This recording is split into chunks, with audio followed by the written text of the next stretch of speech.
முன்னோர்கள் கட்டின கோயில். அது இப்போ இடிஞ்சு போய் சிவலிங்கம் இருந்தது.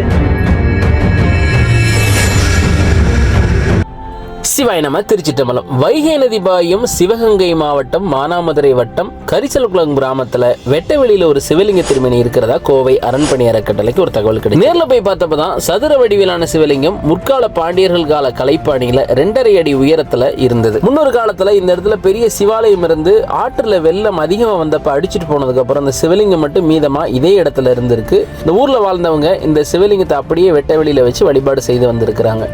உடனடியா கோவை அரண்பணி அறக்கட்டளை சார்பில் மேற்கூரை அமைக்கப்பட்டது. சிவலிங்கத்தை எடுத்து சுத்தம் செஞ்சு பீடங்கள் அமைக்கப்பட்டது. சேதமடைஞ்ச நந்திக்கு பதிலா புதிதா நந்தி வரவழைக்கப்பட்டது. ஊர் பொதுமக்கள் பக்தி பெருக்கோட வைகை நதியில போய் ஊட்டு நீர் சாமிக்கு எடுத்து வந்தாங்க.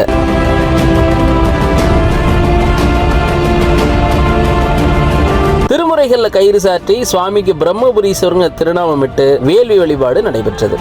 ஹர ஹர சங்கரனே அருணாச்சல சிவனே அனல் பொங்கும் முகம் கொண்ட அண்ணாமலையானே.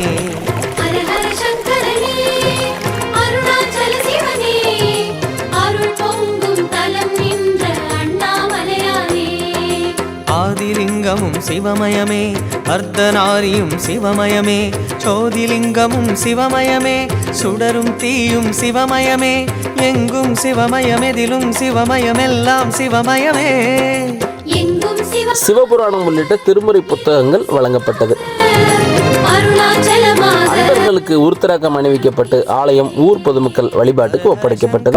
அறக்கட்டளை சார்பாக கோயம்புத்தூர்ல வந்து சிறப்பாக செஞ்சு கொடுத்து எங்களுக்கு நல்ல ஒரு வழியை காமிச்சிருக்காங்க. சிவபுண்ணியம் சேர்க்கும் இது போன்ற திருப்பணியில நீங்களும் இணைஞ்சிக்க விரும்பினா பிளே ஸ்டோர்ல அரண்பணிங்கிற ஆப்பை டவுன்லோட் பண்ணி மாதம் 100 ரூபாய் மட்டும் செலுத்துங்க. 100 ரூபாயில 100 சிவாலயங்கள் திருப்பணி பண்ணலாம். சிவாய நம. திருச்சிட்டம்பலம். சிவ சிவ சங்கரனே சோணாச்சல சிவனே உமையாக உடல் கொண்ட அண்ணா.